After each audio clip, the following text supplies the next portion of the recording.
I know that I'm always saying that this is my favorite lesson, but this really might be my ultimate favorite lesson. So today we are going to talk about color stories. And I love this is I love making color stories. So sometimes I would just be sitting watching a movie or something and I will start to make color stories. Or if my husband wants to go to like Lowe's or Home Depot or grab something from the hardware store, I will go straight to the paint section and I will look at colors. And I might grab a couple of paint chips that I either love or even that I despise. And then I pick one that I really don't like a color I really don't like, and I try to pick colors that could go with it to actually make it work. So I'm going to show you a couple of different ways that I pick out colors that go together. So one of those ways is fabric swatches or prints on fabric or dresses or I will buy fabric. And actually when you buy fabric, it usually has the colors that to make that print on them. And so I will cut those out if I really like the color combination, and I will use that. Or I might look in a home decorating magazine, or even like a magazine with clothing or food magazine. You can get a color story really from anywhere. You can talk about how this outfit that you put together you wore on your first date with your now fiance, or you can say this is what we had for Thanksgiving dinner, and you can make a color story out of it. You can talk about places that you've been, or even your own home, the colors that surround you. You can look in your closet and see your favorite shirt and what is it about that? Is there a pattern? Is there colors? Is there the texture that you love about it? All of these ways are just fine. They also have at the paint store booklets that put colors together for you. I don't always use these necessarily in that direct way, but I do like to see how they combine color and if it fits along with the story that I'm trying to tell. Or sometimes I'll use that just to try to mix that color as practice, trying to see what colors combined can I mix to make that color. So they also have, there's websites like Design Seed that has pictures, and then the person will take and pull colors out of the pictures using that. So there's so many ways to develop color stories, or you can just do it intuitively and have your paints out and pick the ones that attract you and put them together. All right, so I wanted to show you one of my sketchbooks. I have a sketchbook with color recipes, and I also have this sketchbook that I was using, and I wanted to show you an example of something that how I use color stories. So I usually cut pieces of paper, and I like to use my watercolor paper because it holds really well. And then I just cut tons of these sizes, and I even use both sides of the paper. So this my son actually did, and he picked out his favorite colors and painted them on, and then we went through and we kind of labeled them what he felt or what they reminded him of when he saw that color. And so this one says the sky and cold. This one is confused. This one is excitement. This one is calm. This one's fun. And he didn't label these ones, but I know that is his favorite color. So that's one way to use them. And eventually this became a picture, a different picture. So here's another example of 2 more color stories that I used, and even created compositions in my sketchbook from them. Another thing I like to do is I made this, sorry, my cat is crossing over my screen here. I made this other stamp, and I created some color stories using the stamp. And I do have some methods of creating, for example, using the color wheel and the opposites on the color wheel, or adjacent color schemes. There's a reasoning behind these ideas that I've started to formulate, and decided which colors I'm going to have as accent colors and which colors are going to be more dominant or intermediate. So there's a lot of ways you can use this. I mean, the possibilities are endless. The project that we are going to do today is going to be inspired from doing Art with Children book. I will link that in the comments below.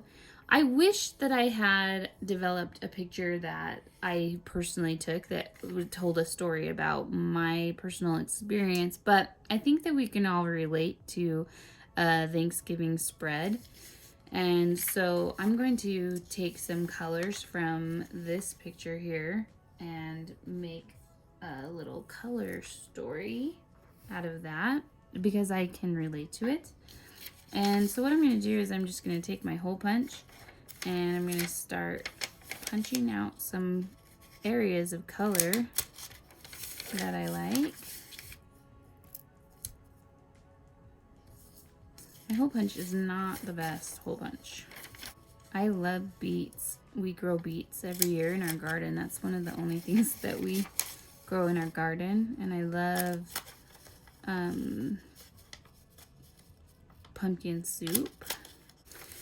Magazines make great color tools because the artists that create these spreads, the designers that create the spread, are the best in their profession. So you always know that you're gonna have something beautiful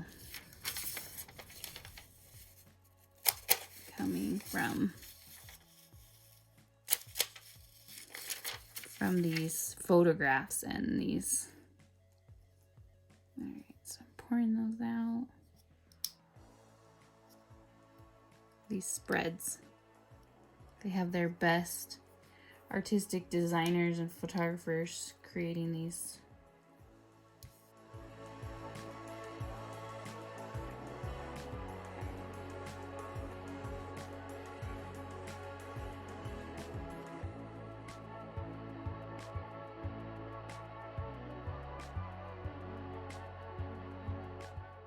So now I'm going to take some glue and I'm going to glue these on. I'm going to try and make sure that I'm not putting the darkest colors all together though. I want to make sure that I have them spread out so nothing is too similar.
All right, I have my dots glued down, and now I am going to try to match their colors with either watercolor or acrylic paint.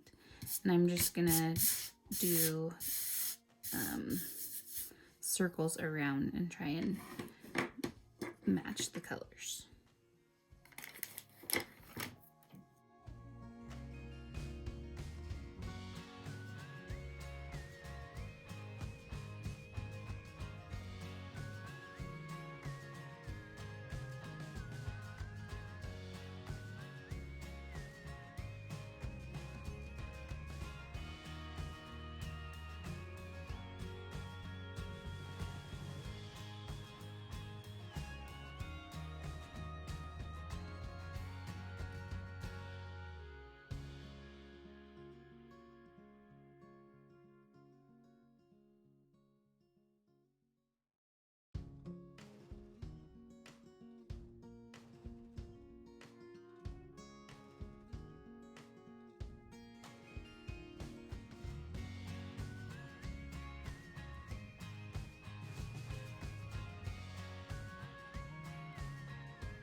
One thing I really do think is important is if you find a color that you really like that you've mixed, make sure you write down how you made that in something like a sketchbook so that you can come back to it and recreate it, and that it doesn't take a lot of time and energy to figure out how you made it in the first place.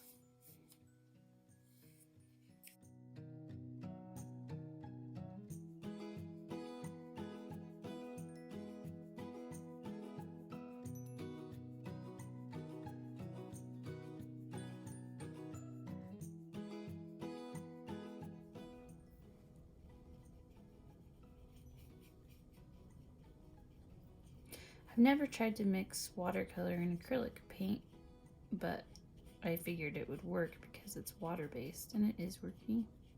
It's kind of fun. I've done watercolor over the top of acrylic, but I don't think I've ever like mixed them together mixed them together.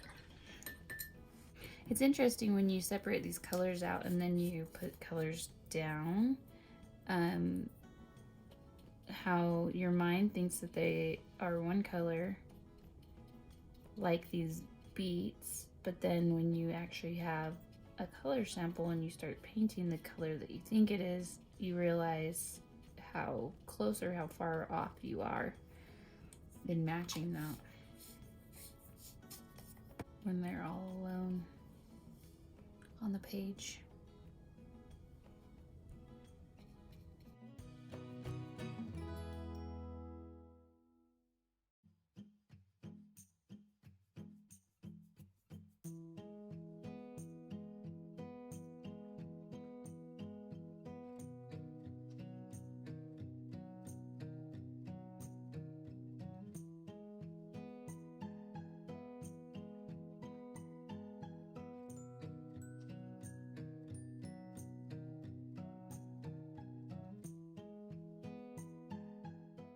All right, I'm kind of excited to see.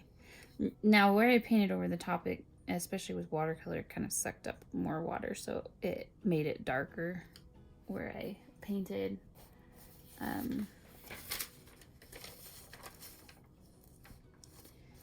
but it's kind of fun to see the difference and see if I feel like I actually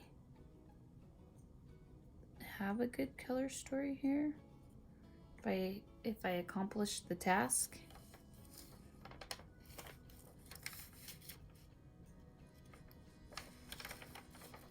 I can even check and see if I got the right color by moving it over the color where the hole is. Not back on the hole, but just where it was. And see if that looks pretty good. It's a little lighter, but maybe that's not the right one. Well, there you go. So that's pretty exact, actually.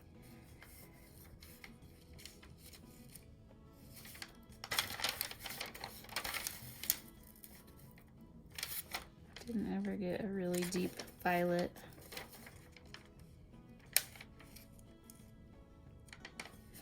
So I'm just kind of going over it again. All right, so I could take this further and I could start adding some texture, and we've done that before in the past. I could expand the circles so that they start to blend, or even make it so that they're not circles. Or I could simply just start writing what I use to make these colors. My favorite thing to do is definitely to add designs. So I'm going to try and find the colors that are in the similar color palette here. Maybe just add a few.